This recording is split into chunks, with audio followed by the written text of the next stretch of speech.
Hey, welcome to the table. My name's Khalil. And my name is Sean. And this is a podcast really all about following Jesus in the midst of uncertainty and change. And as we know, there are some things we're uncertain of in this world. I mean, the culture is changing, right? It's a very unique moment for all of us, but that doesn't mean there aren't things we can be certain of, right, Sean? Absolutely. Just because there are things that are uncertain doesn't mean we can't have some things that are certain. And Jesus is Lord and King, and that's what we believe. If you don't believe that and you're just listening to us for the first time, that's okay. We'd love for you to kind of come along the journey with us. And along the journey with us today is Latisha Burley.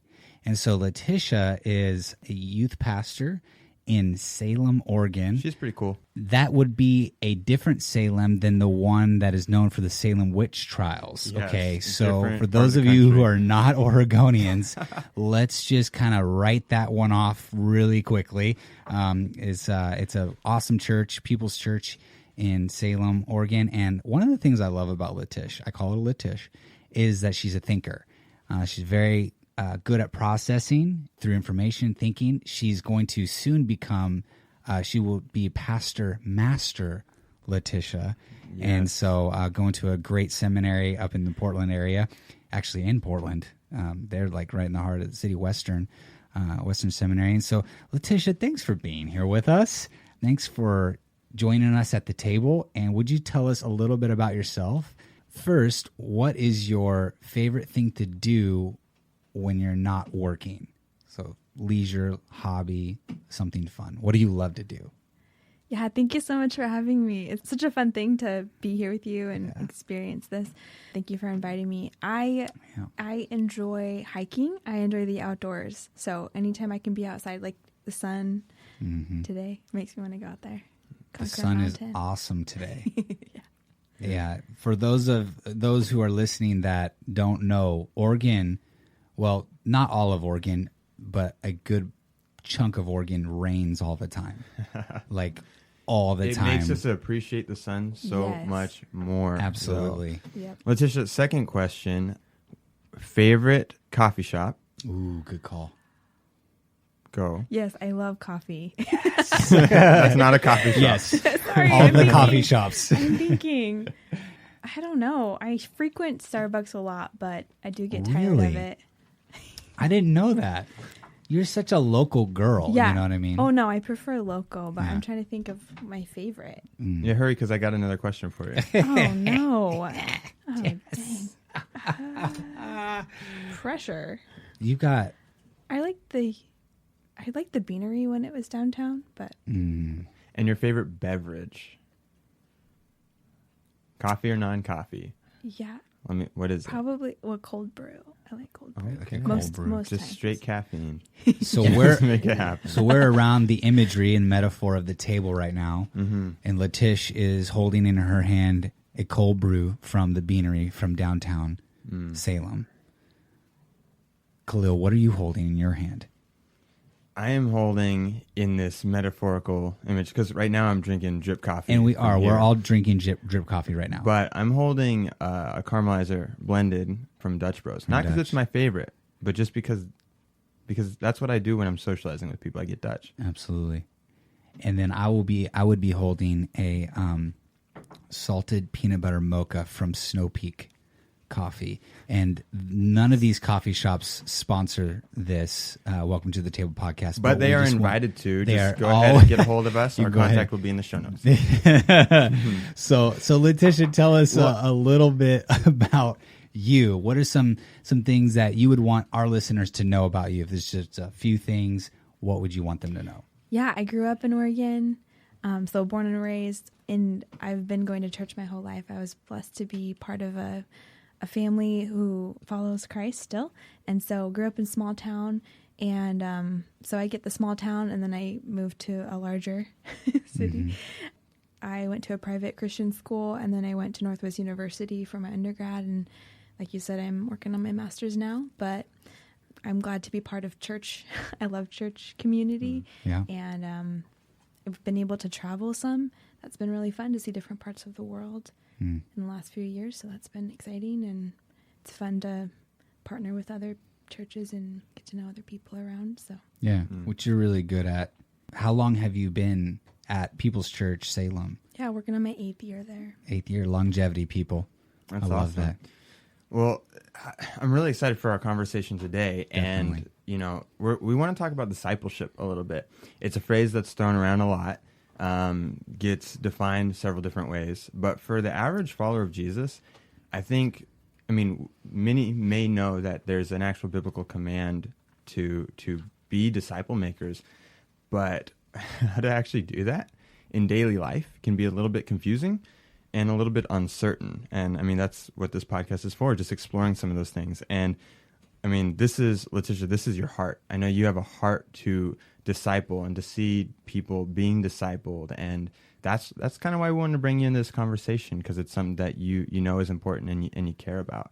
But I was kind of thinking about this before. I always kind of ask what the cultural narrative is on this topic. Right. And Sean, the word discipleship's not really, is it used outside of the church context? And you don't really hear it used that much. And I'd be curious to see what your thoughts are on this too, Latish. If you hear about it in a cultural context, it's almost seen as a negative. You revert it to Waco, Texas, or to the Rajneesh here in Oregon that made national news. And, you hear about, it's almost cultic. But in reality, it's the etymology of it all is not that. It can be misconstrued that way. But I would say, if I could be so bold to say, it would be likened to apprenticeship. Plumbers or metal workers, electricians, those types, it would be very similar, if not parallel to that. I don't know if you had any thoughts on that.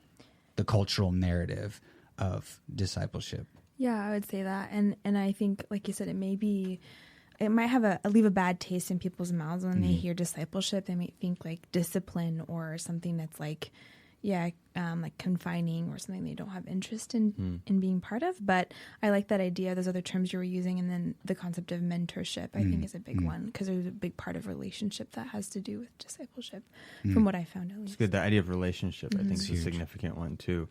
That's really important. Latisha, what would you say, what is discipleship? Wow. From a Christian standpoint. Yeah, when I think of discipleship, I think of being a follower, because Jesus called his disciples, as we see in the narrative of Scripture, and they followed him, and they ate food together, and they talked about life together, and prayed together, and helped people, and served people, and did life together. So that's where I guess I associate the mentorship idea. And then, following. And so I think about in our society, when you're a follower of someone like on social media, you like their stuff, you want to be like them, you want to take on their likeness in different ways. And so then you kind of, I'm sure, I don't know who said it, but you become what you behold. So it's like what you're looking at and observing and kind of idolizing, you take on likeness. And so I think that's a big part of discipleship. It's a good term, likeness. And we kind of, it's a great cultural perspective too, or imagery, if you will. I have 1,000, or if you're a celebrity, I have 1.1 million disciples. It's like, whoa, well, that really puts things in perspective. Yeah. Well, that's really interesting too, because you almost made me think it's so interesting that scripturally a disciple is a follower. Right, you would follow your teacher around. You would do life with them, and now we have this etymology today of being followers on social media, and it hasn't really left the picture. We just don't really maybe notice it, and it made me think, man, we're all followers of someone. Yeah. And what you said about, man, we become what we behold. Yeah. That makes me even think, who am I following? Who am I following? And is that actually what I want to become? And as someone who is a follower of Jesus, what I'm saying is I want to become like him, and in fact, I was made to do so. So that was great thoughts. You sparked a lot in my own mind. We become what we behold. That's really cool. So, what does it look like to behold then? Maybe in our culture and within the church as followers of Jesus. What do you think? I know I'm throwing a total curveball at you, but When you say behold, what do you mean by that? And maybe two different perspectives. Yeah, I think, what do you admire? Mm-hmm. For me, as an example, I remember when I was early on in college, there was this lady who was the wife of one of my professors. I loved this one professor, and I just wanted to be like him. I wanted to, I really admired him. And he's actually why I'm at Northwest University, because I admired him so much. But I wanted to be mentored by his wife because I loved their family. I have an interest in that for my future. So I was like, hey, maybe she can teach me about, I admire her nutritional habits. And then also just her devotion to the Lord and how she's just living her life so good and wholesome. And so I asked her to mentor me, and I feel like I kind of became her disciple. We met once a month. We would talk about life. She'd help me navigate through just the basics and any challenges I had. And then I learned how to pray. I was admiring her and appreciating actually both of them. So I was like, hey, I want to come close, and as you follow Christ, I want to follow you. So that's good. I want to have those traits in my life. I want to have those habits in my life. I want to see the fruit in my life that you're seeing in a sense. So teach me your ways. So I think a lot of it has to do with, spending time with that person. And I think about my grandma's investment in my life. I spent a lot of time with her. My parents spent a lot of time with me. So it's like the good traits, the good qualities, I want them to rub off on me. Yeah. And hopefully I can do the same for others. And so I think that's all involved here in this idea. Absolutely. And the opposite is obviously true as well. Yes. That those that something's going to rub off on you. Yeah. Whether it's you're almost speaking to intentionality as well in one sense. So yeah. I think that's huge. Yeah. Yeah. When you look at the scriptures, is there anything else on this idea of discipleship that jumps out or that we should kind of know while diving into this? Yeah, I was thinking about my parents discipling me because they lived a life according to scripture and honoring God, and they taught me everything. I was blessed to have solid parents. And so I was thinking about how Deuteronomy 6:7 says, teach your family, your children, about the ways of the Lord and walk in them when you sit in your house, when you walk by the way, when you lie down, when you rise up. Talking about the law, like teach those around you, teach your children, if you're a parent, about the ways of the Lord. And it's like a continual ongoing thing. And it's something that's integrated in every part of your life. Every time you're doing something, it's not like you just shut off when you leave the church building. If you're a Christian, you go to church, or whatever, you're navigating that. Anyway, so also I was thinking about Jesus's call to his disciples in Matthew, and one of the Gospels we see how he said, come follow me, and I'm going to send you out to fish for people. So he said, hey, he invited them, and then he gave them a commission, a purpose statement, hey, this is what we're going to do. And they followed him. Those who were around him followed him. Like I mentioned earlier, they were doing life with him. And his last words to them were, hey, go make other people disciples of all nations, not just of the people who live around us here, but go out anywhere you go. As you're going, who's around you? So those are some pictures there. And then I see in Ephesians 4 talking about the responsibility of believers to equip other people to do the work of the ministry. And Paul's teaching, and he gave his life to spread the gospel. In 1 Corinthians 11, he's the one who said, follow my example as I follow Christ. And I think that's a big part. Like we can follow each other. And Ephesians 5:1 talks about being imitators of God as beloved children. So we see that all throughout Scripture. I mean, I'm sure there's a lot more we could get into, but it's definitely a call for us to be rubbing off on each other in a good way. Yeah. Yeah. If you're a follower of Jesus, it is littered. I love how you connected the dots from the very beginning there in Deuteronomy and the law, and just kind of track it all the way through. It is evident that this is something every person who claims to be a follower of Jesus, there's that word again, is commissioned and commanded to do. Right. So sometimes the uncertainty, though, that comes in. Yeah. And I know Khalil has some thoughts on that, too. I do. I kind of wanted to ask you, though, Sean, as we're thinking about this. We're obviously saying there's this mandate or this even expectation of God that his followers would be making disciples, but practically, what are the implications of disciple making for our world, for our culture, for for people that don't know God? I mean, what is the implication if we as the church really do this well, and if we don't? Right. Oh, Luke Cawley is his name. He writes a book called The Myth of the Non-Believer. And he breaks down this idea that everybody is a believer in something. And as followers of Jesus, you get into this rhythm here in the West, in America specifically. I'll talk about our context of believers and non-believers, when there is no separation actually in Scripture. We all are believers. And so in something or someone, right? We're all, like you talked about it, Latisha, we're all followers. And so he uses that as the basis for that.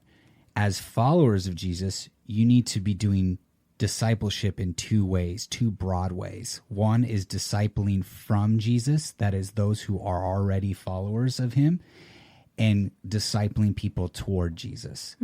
So it comes down to a friend of ours, Justin Knowles, says, who's your one? You know, who's the one person who is not a follower that you are pouring your life into? You are walking with them, even though now this is some people, it's evangelism. Well, yes, they both coincide. They're different, but they are at the same time. They work off of one another. You cannot evangelize and not have a disciple, and you cannot disciple without evangelism, right? Or you know, I don't know of a better terminology for evangelism right now, and so that's the first thing that comes to my mind. I'd be interested to hear your guys' thoughts, but who's the one person, who's those two people, who are you inviting to your table for dinner and for drink and for laughter and for food and for games, and you're sharing Jesus with them while sharing your life with them, whether they're not a Christian or they are. And I don't know if that's kind of where you were going with that question, Khalil, but I'd like to hear your guys' thoughts too. Yeah, no, I think it's good because our life, people see, they can know a lot, learn a lot about God by how we love each other and how we live our life, right? So our life and our actions speak louder than words. Old school.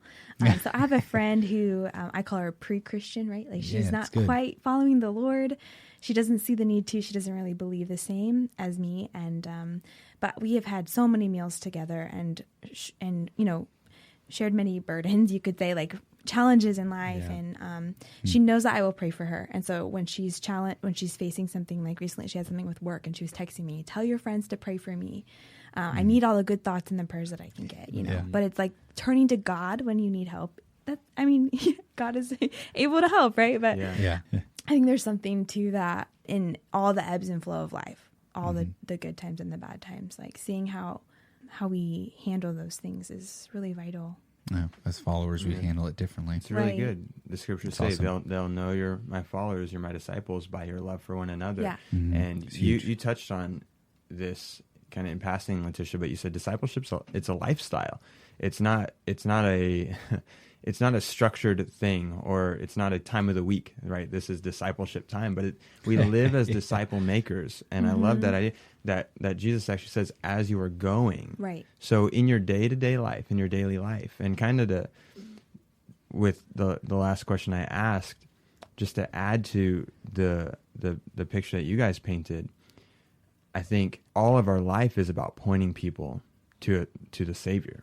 And Jesus came to this earth to point people to the Father, and he did so through discipleship. Through discipleship, he pointed people to the Father, and we now walk in his footsteps, and we too make disciples, and we point people to Jesus. And you know, Sean, you were throwing out the term evangelism. We might also use the term that works well with this, is like walking with people. Yeah. You know, if discipleship is a lifestyle, then it means walking with people day to day. Right. And so, so for us as just your average follower of Jesus, you know, what is it? This is where I ask the practical question is, what does it look like? You know, I know pastors disciple, right? Ministry workers in churches, they do discipleship, but that's not just a church mandate. That's an individual mandate as well. So what do you guys think about that for the 16-year-old, the young adult, you know, for the average follower of Jesus living their life right now? What are some really practical ways for us to step into this lifestyle of discipleship. Yeah. Yeah, I was thinking about to disciple is to develop. And so it's important that we're continuing to grow. Yeah. No matter where you are in life, no matter what your age is, like pastors need people who are helping disciple them, right? And helping them develop. Right. And so there's this chain of this never-ending need for growing and following the Lord together. The point is that Christ is the one that we're focusing on. Like you said, Khalil, that was exactly what I was thinking too. And if we're not moving forward and growing, then we're going backward, right? We're being stagnant, and it's not really helpful in making the most of our life here. Because what else is important except when our life is over, that we have pointed people to Jesus and helped them grow in their relationship to him. At the end of the day, every person, right? Like eternity is what this is all about. So I was thinking about that same thing. As you're going throughout life, look around you. Who is interested in God, or who has the potential to be interested in God? That's what I was thinking about. Who am I discipling right now? And I'm thinking about the people I work with right now. I'm influencing them by the way I live my life and how I, like the temperature that I set, you could say, as I'm around them, and what I'm focusing on, what I'm feeding myself in the way of reading material, and what my thoughts are and that kind of thing. I think it is important, as Jesus called his disciples to follow him, there was this invitation, hey, you want to spend time together. And I think it's valuable to have time together where it can be intentional, where you feed the hungry in the sense of those who are wanting to grow deeper. Let's spend some time together in the Word. Or I don't think there's something bad about having an intentional time. We do this group thing at our church that you can really go deeper together, but it's also living life together. So I think it's both, like as you're going, and then intentional time. What do you mean by, you said setting the temperature? I loved that. What exactly do you mean by that? Because that's a phrase we could swing by really quickly. Yeah, but I think there's though. probably a lot of depth to that definition. If you'd expand on that a little bit. Yeah, our mindset and our attitude, I guess, is another term for that. How are we going to talk about others around us, or not talk about others around us? How are we going to work through challenges that we face? Really, it's cultural setting. It's the culture. Yeah. That Atmosphere is sometimes what I even talk about. So what you're even saying is like our attitude towards one another can set a temperature that is warm and cozy, or frigid and distant. Yeah.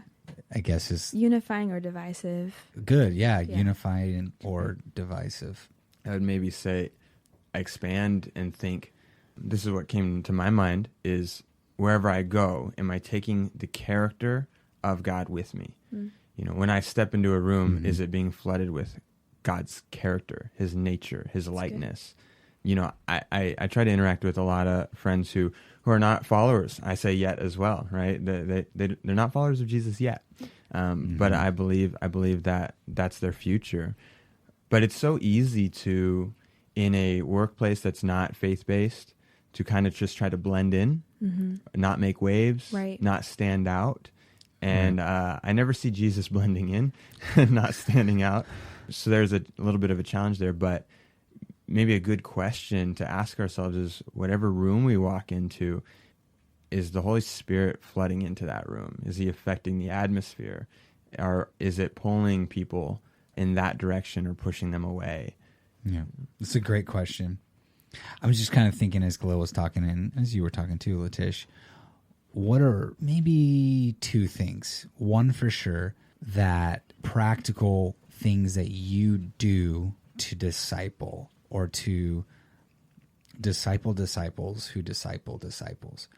What are a couple of things that you do? At least one, but maybe two. Yeah, so I think it would be important to assess kind of where you're at in your life and what's practical. It's going to look different for everybody. Yeah.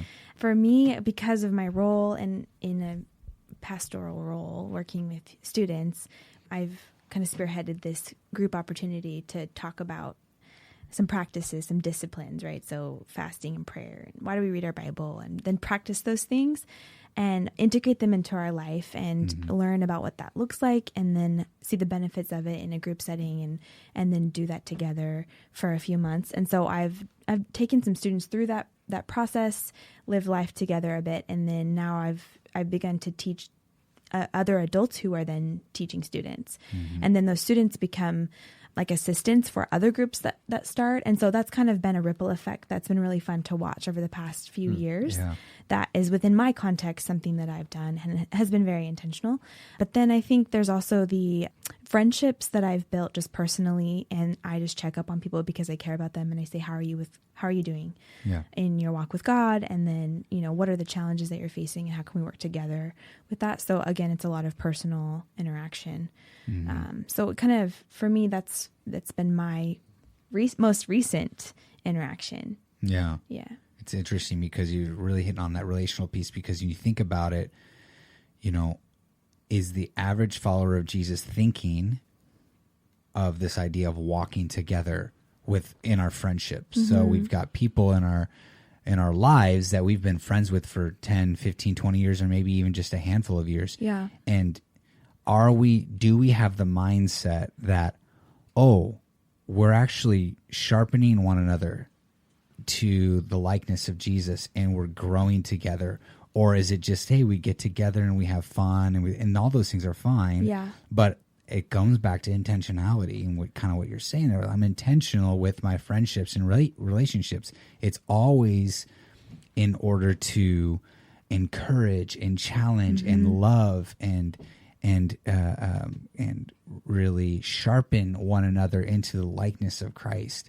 And if we have that mentality or not, it might be a difference between being intentional with our relationships or not. I don't know. Mm-hmm. You never drift into holiness, right? It's not like you just drift into. What I mean by holiness is this idea of being holy, is this word of being set apart. So this idea of being set apart for Jesus. He's my author. He's my king. He's my master. He's my Lord and Savior. Mm-hmm. You don't drift into that. Right. And so it's communal. We need one another. We do. So, and iron sharpens iron, as there's the scripture that says that, right? So it's like we're helping each other, spurring each other on to good things, right? Mm-hmm. And when I'm with you guys, you always challenge me to think deeper and to consider what I'm thinking about, how I'm like, what I'm doing for contributing to God and his work. And I mean, just as a person, I don't know, you guys are really challenging in a good way, in a positive way. And I'm really thankful for that friendship I have with you guys. And so I know that you do that with other people too. So I think you're hitting on something good, that like this friendship thing, even if you're a 16-year-old right now, like you have friends that you can influence. And I had a friend just tag me in something saying, thank you for always pointing me to Jesus. And I didn't even think about it, but it's awesome. Like, that's what but we're all doing that.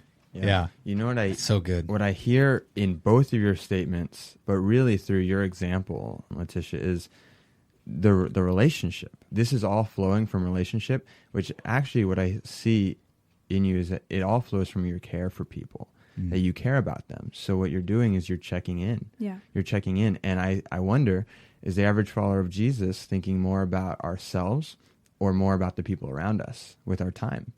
And if I'm not actually thinking about people, if I don't actually care on a really significant level, if I don't love them the way Jesus loves, then I'm probably not going to be checking in the same way. But when we genuinely care for someone and desire their best, you almost can't help but do it. And then you're actually being really intentional. Your questions: how is your relationship with God? How are you doing?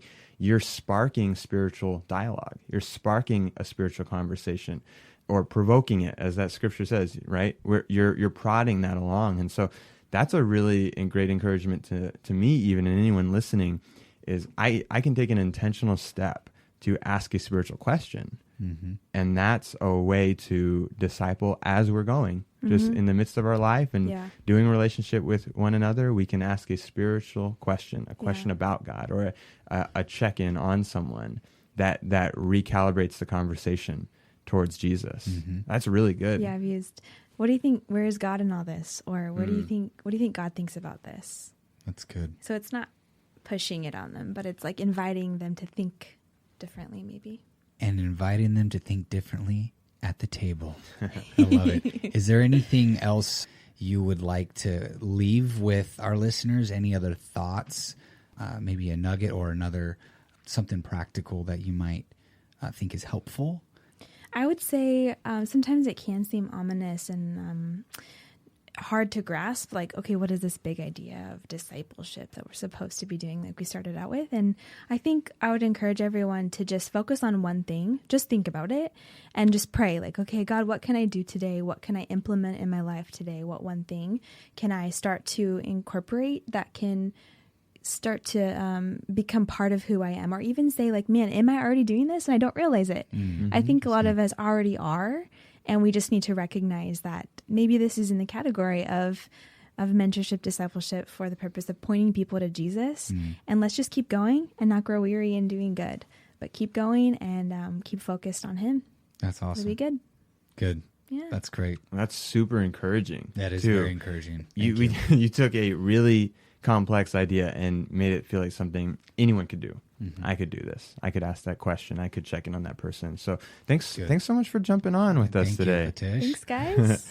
And I would just say you also encourage us to think better and deeper, and you ask great questions, and it always sparks and challenges me as well. So I'm thankful to have a friend who also sharpens my thinking. Yes, I agree. Thanks. Thank you. Well, thanks for listening to this episode of Welcome to the Table. I think this conversation is just the beginning of really a deeper conversation. I would say don't let it just end here. Who are you inviting into this conversation? What does it look like to have a discipleship conversation with a friend around you? Maybe share this podcast. Maybe invite them into this so that you can go together. I know that Jesus also sent his disciples out 2 by 2. And so discipleship and faith is not something meant to be done in isolation or to be done alone. So we want to encourage you to invite someone in, share your life of faith, share Jesus with them, and hey, invite someone to your table this week.